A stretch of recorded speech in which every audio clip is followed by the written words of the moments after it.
que é cultura e para que serve, gente. Porque cultura não é só pintar uma parede. É aquele espaço invisível entre o muro e a pessoa que está olhando.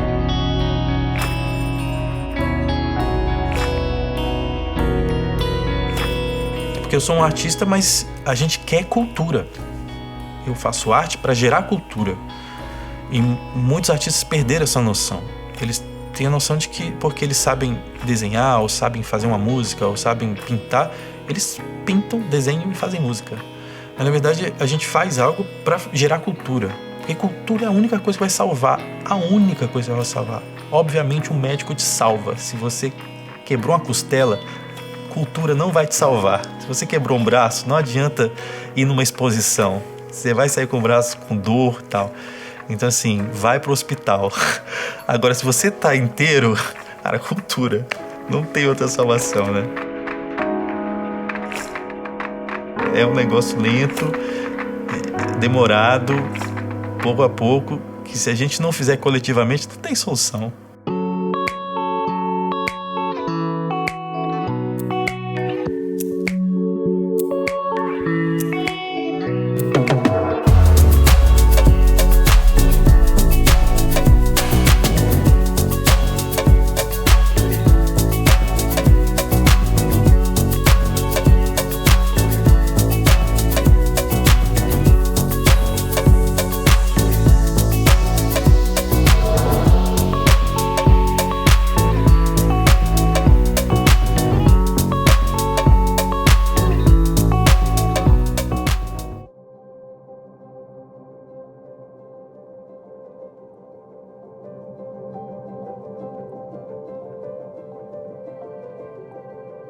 Bom, meu nome é Pedro Sangeon, eu me considero um artista, ilustrador, desenhista. Me aventuro nesse mundo da arte desde sempre.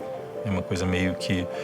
O desenho está na minha vida desde sempre, desde pequeno. A minha mãe desenhou a vida toda também, e eu acho que eu peguei um pouco dela esse interesse, assim.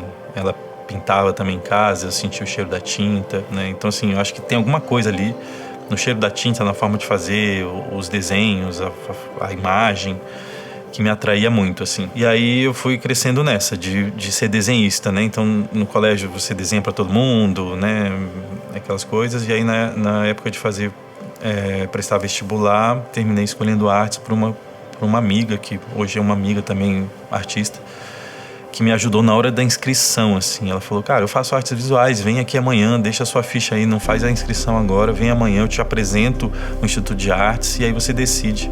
E foi muito importante, assim, porque a Faculdade de Artes na UNB foi uma abertura para um mundo novo para mim mesmo, assim, em relação a essa ideia do que é arte e como me relacionar com ela. E com a faculdade eu entendi que a arte é uma forma de ver as coisas e não necessariamente você precisa ter uma espécie de dom ou talento para realizar alguma coisa visual, mas especialmente você tá atento e capaz de traduzir aquela linguagem, né?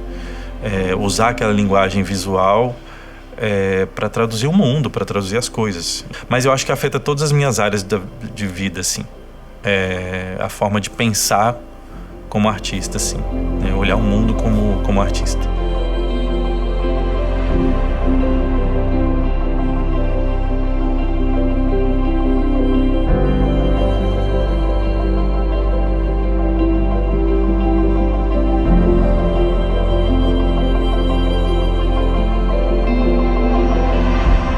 Mas logo a gente tem que cair no mercado de trabalho, logo a faculdade acaba, né?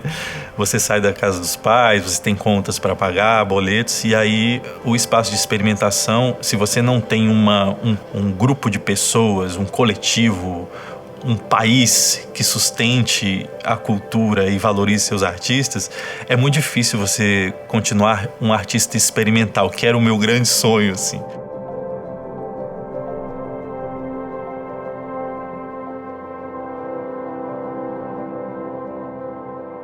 E aí, um momento eu entendi que a faculdade me educou muito esteticamente, artisticamente, mas a situação do Brasil e a relação dos brasileiros com a cultura e com a arte é complicado. A gente tem a gente necessitaria de uma segunda faculdade, assim, de como se manter artista e viver da sua arte no Brasil. E esse é o meu desafio, e eu tento usar os recursos que eu aprendi na faculdade, essas experiências mais contemporâneas de como pensar a arte, né, que é um lugar muito menos de entregar uma coisa bela para o público e o público falar: uau, que arte bonita, que desenho bonito, que coisa bem feita, é bonito, é arte, né? Eu caí para esse outro espaço que ele é estranho, que ele é desconfortável, que ele é novo, e tudo que é meio diferente, novo, experimental, todo mundo se incomoda um pouco.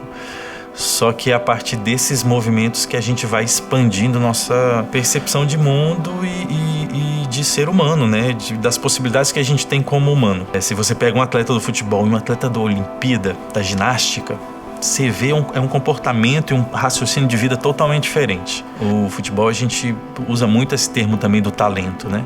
E na arte também, né? Se uma pessoa desenha bem ou desenha uma coisa realista e muito bonita, a gente chama de talentoso. Na Olimpíada, a gente tem essa coisa do esforço, em primeiro lugar, da manutenção e da experimentação de, cara, eu vou tentar romper o limite, batendo um recorde mundial e jogando o ser humano para um novo patamar. Eu acho que as artes contemporâneas e as experimentações, elas passam por esse espaço, é uma tentativa de expandir a nossa percepção estética para um limite maior que a gente não viu antes, só que o público em geral ainda não tem essa cultura de admirar isso como a gente admira uma Olimpíada. Eu tento mixar essas duas coisas, sabe? Por exemplo, o Gurulino que eu faço na rua, na tirinha, em vários formatos, ele é um trabalho basicamente de camuflagem, ele não é um desenho, nem sequer um desenho.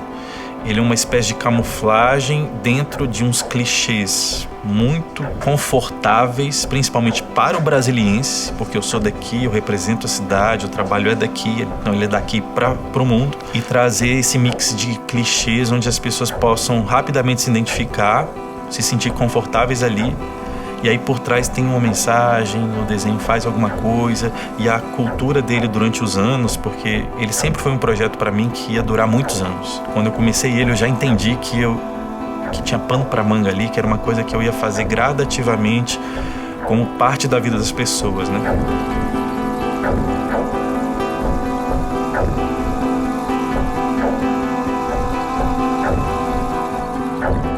Sempre que eu pensei em fazer arte, eu tinha esse desejo de estar fazendo essa troca com essa massa de pessoas, sabe? Eu sempre pensei em algo que pudesse ser um pouco popular, que pudesse estar na mão de todo mundo.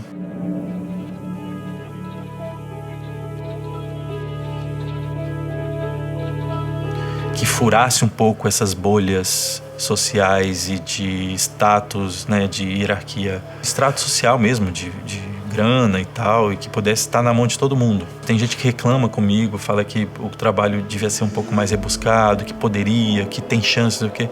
E eu falo que se eu faço isso, eu termino quebrando essa flecha que fura essas camadas assim e vai atingir a pessoa que tem grana, que tem uma formação muito foda, não sei o quê, mas que atinge também uma pessoa que não tá nem aí, que tá cuidando da sobrevivência dela ali no dia a dia e que de alguma forma ela tem ali à disposição dela o mesmo.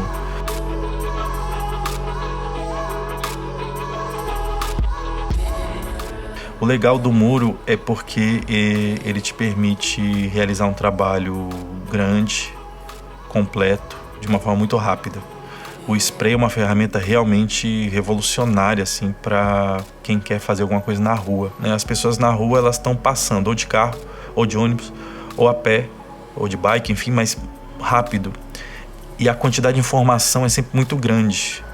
Então a poluição visual é muito grande. A gente é mais uma coisa no meio da poluição visual. Tem muitos recursos da publicidade e do marketing que a gente precisa levar em consideração também, um artista de rua.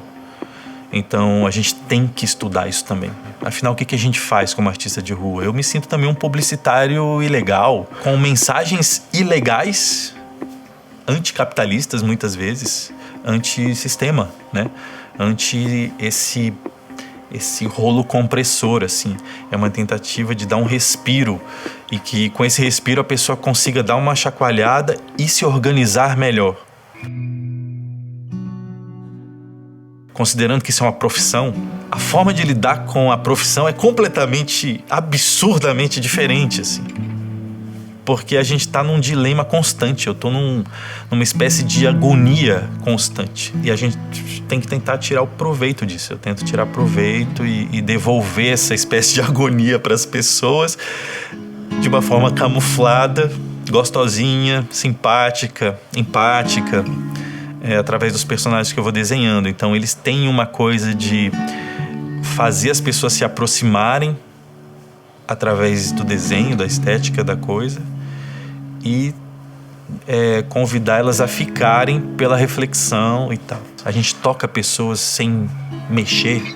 Essa coisa invisível que a arte tem, que algumas pessoas têm, mesmo que não sejam artistas, mas só de falar, de olhar. Esse wireless antigo, né, ancestral, assim, me interessa, sabe? Então, inevitavelmente, eu caí na meditação, nas práticas contemplativas, que para mim o nome deveria ser práticas contemplativas.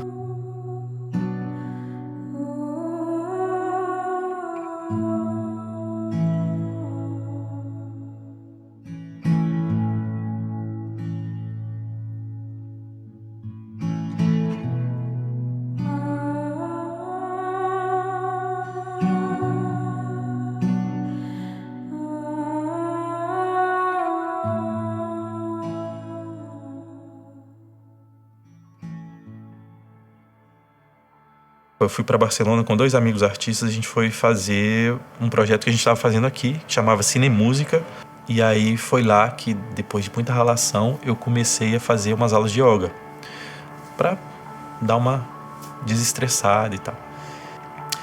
Só que eu fui provar como um artista, né? Que isso eu já estava trabalhando com isso, já vi o mundo dessa maneira. Então, quando eu fui fazer as primeiras aulas, e elas tinham muitas técnicas de respiração e muitas técnicas de meditação para fazer fora da aula, fala, cara, eu vou estudar isso como se fosse um projeto de arte. E aí eu comecei a entender que a ideia de meditação, ela é muito ampliada, ela vai servir para você em vários aspectos. E comecei a fazer anotações. Então, desde a faculdade eu tenho cadernos de desenho. Eu aprendi com uma professora muito querida, ela disciplinou a gente a todo mundo ter um caderninho de desenho e levar ele colado no corpo. E tá sempre rabiscando alguma coisa. Então, quando um vai acabando, você começa outro. Depois, esse caderno começou a passar a ser caderno de projetos de instalações, de performance, de ideias. Depois que eu comecei a fazer essa formação em meditação, os cadernos passaram a ser só de anotações de coisas que eu tô observando na natureza, coisa que eu observei numa prática, então eu vou lá, anoto e tal. E eu guardava, e todos esses cadernos eu guardei. Foi a única coisa que eu consegui guardar durante os anos. E eles são úteis até hoje. Eles são os cadernos que eu tiro, por exemplo, os textos que eu uso nas tirinhas, as reflexões que eu boto na rua. Muito ainda vem desses cadernos, porque são experiências, como são experiências muito de corpo, mente e coração, é coisa que todo mundo tem. Então são reflexões que inevitavelmente atingem um grande número de pessoas, porque todo mundo passa por esses dilemas, né? Olha, tem mais de 10 anos que eu me aventuro especificamente nesse campo da contemplação e do invisível e do sublime e do sensível. E é como se eu não soubesse absolutamente nada sobre ele. Nada.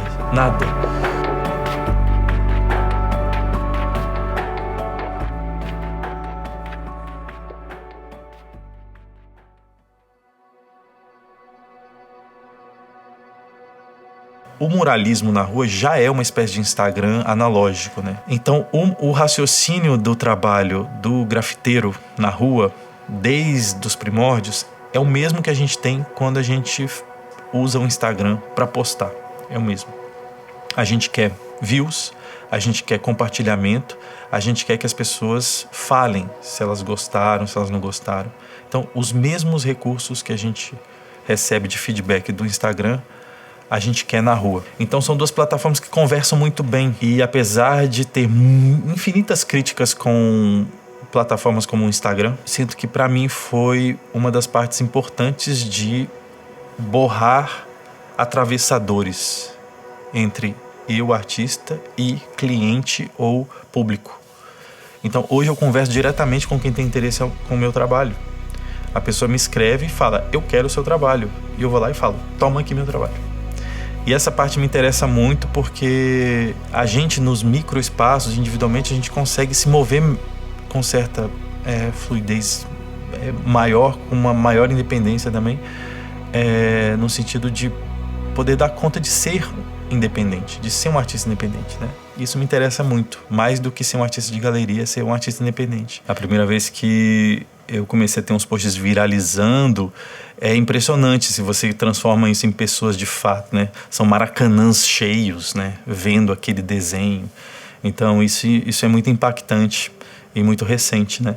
Então, como transformar isso como mais um elemento para que o trabalho funcione de forma independente, sem necessitar de uma coisa pomposa por trás, ou muita grana, ou flashes, ou televisão, ou, enfim, alguém dando aval, né? E o Grulino já faz isso, então ele é como se fosse um carro-chefe, assim, como se ele fosse a ponta da lança, assim. Então ele vai na frente e vai abrindo caminho. Ele já nasceu meio meme, ele já nasceu meio nesse mundo. Então ele já funciona dessa forma. Durante a pandemia ele ficou mais relevante. Eu percebi isso, né, que ele foi ganhando mais potência. Eu fiquei impressionado porque eu achei que ia acontecer o revés. Todo mundo ficou um pouco sem saber o que ia acontecer com seus trabalhos, né? Principalmente quem trabalha com público. Fala, cara, eu não posso mais pintar na rua, eu não posso mais ir em evento, não tem mais nada, né? O que vai acontecer?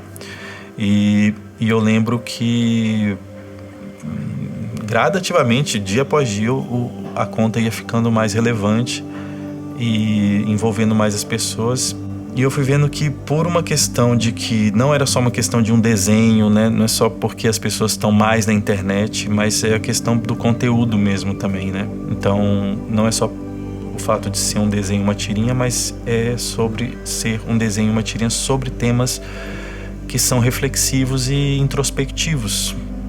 Eu acho que isso é uma questão importante da meditação, em que as pessoas tendem a pensar que meditação é coisa para ficar em paz, ou para as pessoas ficarem tranquilas, mas na verdade é um lugar mais de incômodo, porque você volta a pensar em coisas que são muito fato, né? É o fato de que a gente pode morrer a qualquer momento. Como a gente lida com isso? A gente está satisfeito com o que a gente fez? O que a gente fez? Para quê? Quem fez? Eu sou quem? Afinal, que mundo é esse? Serve para quê? Para quem? Essas perguntas que são maiores um pouco, no sentido de afetar mais eventos da vida, né? As pessoas começaram a se fazer de novo. E aí, naturalmente, eu acho que sem elas perceberem, elas começaram a ficar mais interessadas na minha página e nas questões do Grulino.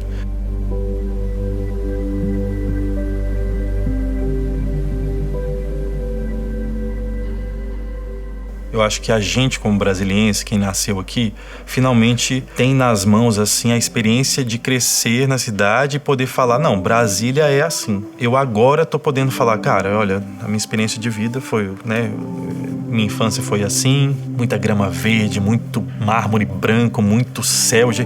Como isso reflete no que eu sou hoje? É só agora, historicamente, que a gente pode fazer isso, porque agora a gente tem uma geração que consegue devolver o que é ser brasiliense, né? Então, eu acho que de 10 anos para cá, a gente começou seriamente a ser afetado pela cultura brasiliense, que ainda é muito tenra, muito novinha, mas ela já tem uma carinha, já tá ficando com uma carinha, né? E aí a gente tem todas essas pessoas que são fundamentais, né?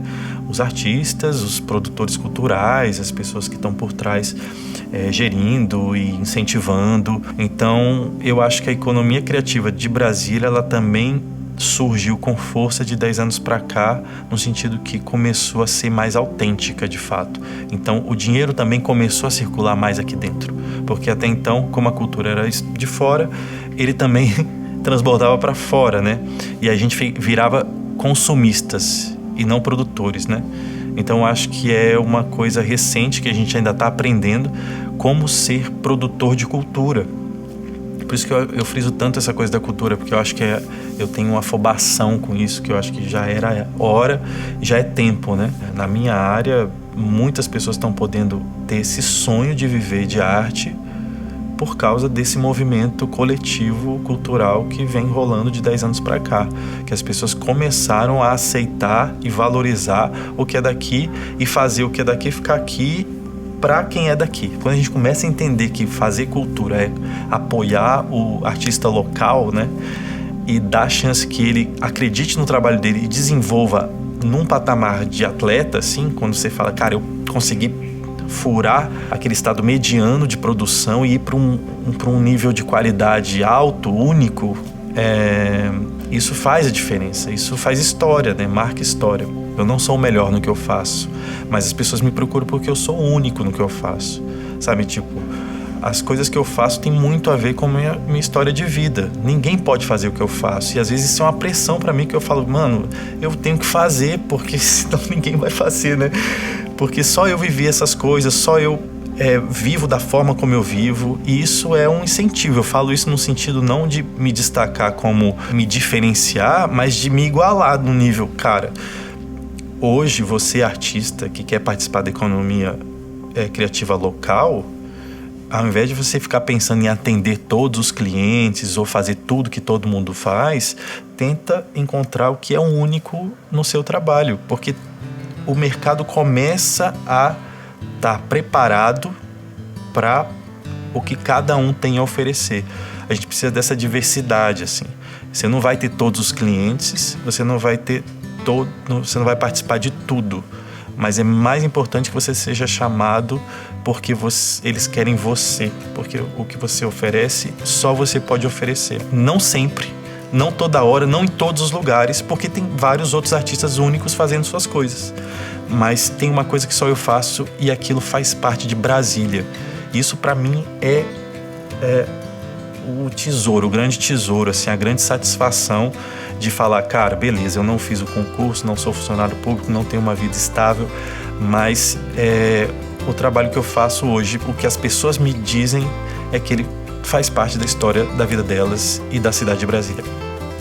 Isso para mim é a realização que eu queria, assim, pessoal.